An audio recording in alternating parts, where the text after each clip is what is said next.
Welcome back, Officers of the Republic. It's your Coruscant Underworld Police Chief APGAINS here with another video. I've been a little absent. Of course, that's because of the holiday season. Hopefully you guys are all having a blessed holiday season.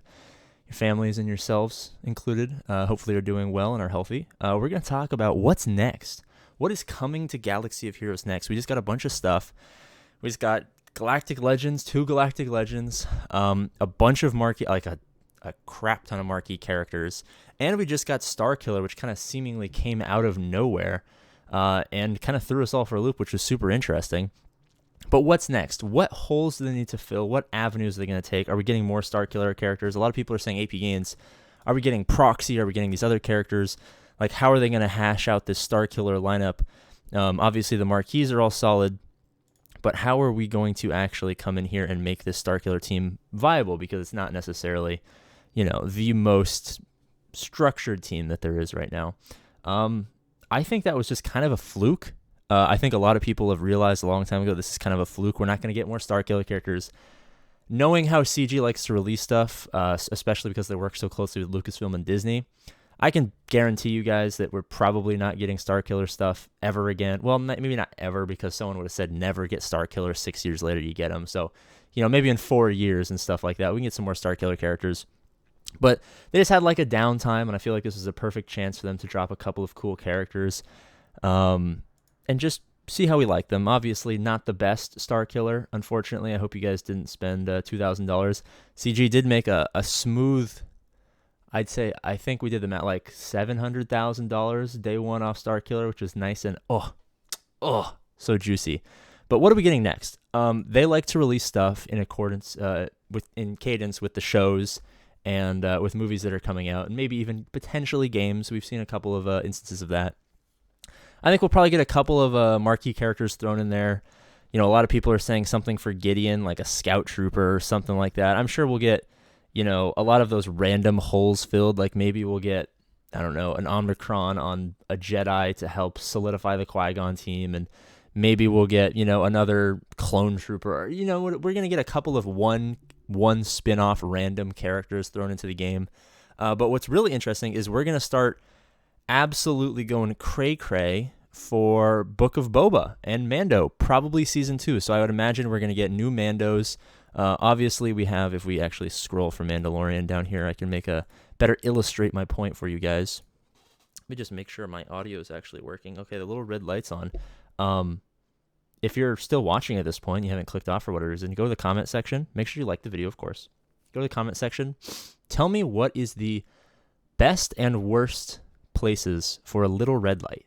I have a little red light down here on my audio mixer that lets me know that my audio is on. What's the best and worst place you would want to see a little red light? As you can see in Mandos, we have Beskar Armor Mando and normal Mandalorian.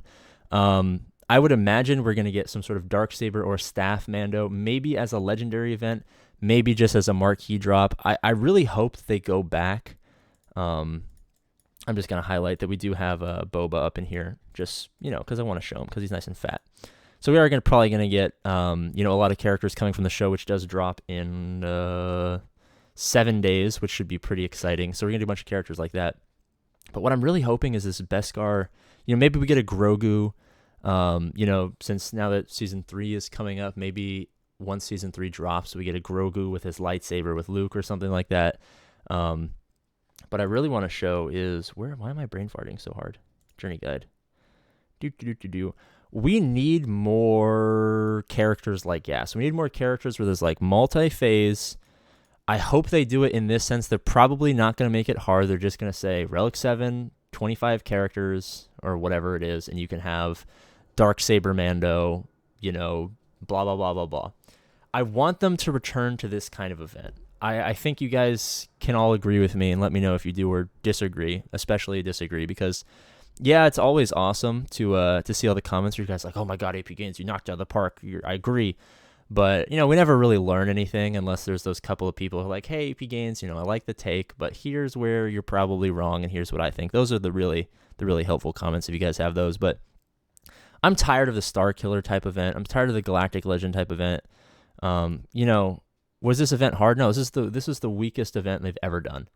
It was literally rehashes of like the like basic phase for each of the characters that you unlocked. And sometimes it was like these, like I'm pretty sure that like Talon and Kyle Katarn were like the same event. It's so pointless. It's so lazy. There's no effort into the event itself, and there's no effort into making it challenging. It's just you R5 characters and you hit auto. I don't think you can hit auto, but if you just button mash, give it to your promiscuous penguin, give it to your kid. I don't know. A lot of you guys have young children. Give your phone to your baby. Kilo, if you're watching this, Emmy's looking real cute in her first Christmas little outfits you got her in. Hand her the phone. Let her do the Star Killer event. It's that easy. I want to return to like the C-3POs, the Chewbacca's. Like, yeah, maybe they're going to force, they're probably going to force us to R5 everything from now on, forever and ever and ever. But like, maybe make it to where like, Gear 12, the Malik event, you have a minimum GP of 1750, which is, not crazy, but like you got to apply some Zetas and stuff like that. And, it's a fun event. I want a Gas, I want a Malik, I want Chewbacca, I want a C-3PO. I want that for Beskar Armor Mando, not Beskar Armor, but Darksaber Mando, or Grogu, or whoever they want to take from Season 2 of Mando, or whoever they want to snatch from the Book of Boba show. I want something along the lines of, can I go back to what made Galaxy of Heroes unlocks fun? My channel is basically built on a backbone of how to unlock Padme, how to unlock Malik, how to unlock Chewbacca, C-3PO, all that stuff, Gas. That's the backbone that that's how many of you guys have craved, have been playing for years and have craved that like you go into Gas P4 and it's a lot easier now, so this is not necessary, and they're not modded, this is just random. But like you go in, you're like, oh, but I gotta wait for the RNG for Echo, but then if I mod for 222 speed on Droideka, I can take the first turn with Droideka, and then I can get out the assist early, I can drop Gas. And then you plan, how about the Malik's like, oh, I got to make sure I armor shred Malik a bunch and then try not to get him to suck out the guys in the tubes so I can prolong the fight. But then I also have to manage this mechanic where he'll go beast mode. Like, that's what makes this game fun for the unlocks. I wish they would return to, let us play the goddamn game, the unlocks, and don't just like force us to R5 a character and then, that's kind of it. Like, you R5 a character and like, yeah, I appreciated it actually for the Galactic Legends because the investment was so ridiculous that, I would have been kind of upset, to be quite frank with you guys. I would have been kind of upset if I like failed a couple of those battles.